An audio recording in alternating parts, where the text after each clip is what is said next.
बादशाह सिकंदर ने अपनी तलवार ज़ायान की गर्दन पर रखी और गुस्से से कहा, मोहब्बत का फैसला एक फकीर नहीं करेगा, इस मुल्क में फैसले में करता हूं। मोहर चीख उठी, नहीं, उसे मत मारो, उसने सिर्फ मुझे चाहा है। गांव के किनारे पर एक पुरानी सी झोंपड़ी थी जहां महर अपनी मां नाजू बीबी के साथ रहती थी। ज़ायान एक गरीब लेकिन ईमानदार लड़का, दिन भर खेतों में काम करता और रात को सितारों के नीचे महर से मिलता। दोनों की दोस्ती बचपन से थी। हर शाम आम के पेड़ के नीचे मुलाकात होती, खुलते फूलों की तरह मुस्कुराहटें बिखरते। एक दिन ज़ायान ने आहिस्ता से महर का हाथ थामा और कहा, महर, अगर पूरी दुनिया हमारे खिलाफ हो जाए, क्या तुम मेरा साथ दोगी?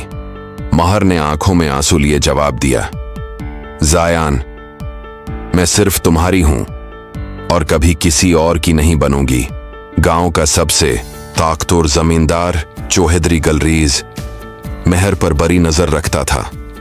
एक दिन उसने नाजू बीबी को बुलाया और कहा, अपनी बेटी मुझे दे दो वरना घर भी जलेगा, इज्जत भी। नाजू बीबी के पांव तले जमीन खसक गई। रात को महर ने सारी बात ज़ायान को बताई। आंखों में डर था लेकिन दिल में यकीन सिर्फ ज़ायान पर। ज़ायान का दोस्त मुराद और महर की सहेली रानी दोनों ने एक रास्ता दिखाया। बादशाह सिकंदर के दरबार में इंसाफ मिलता है, तुम दोनों वहां भाग जाओ। उस रात जब पूरा गांव सो रहा था, महर और ज़ायान ने एक दुपट्टे में अपने ख्वाब लपेट लिए और अंधेरों में चांद के साथ निकल पड़े इंसाफ की तलाश में।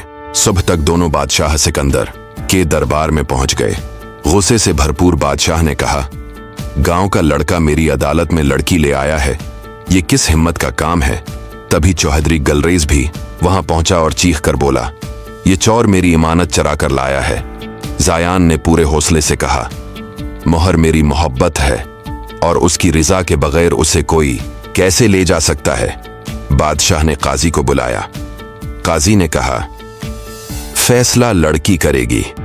बादशाह ने एक शर्त रखी, अगर महर ने इस लड़के को चुना तो उसकी हिफाजत की जिम्मेदारी भी उसी लड़के की होगी। अगर कभी गलती हुई तलवार चल जाएगी। ज़ायान ने गर्दन झुकाई, मैं महर की हिफाजत के लिए अपनी जान भी दे सकता हूं।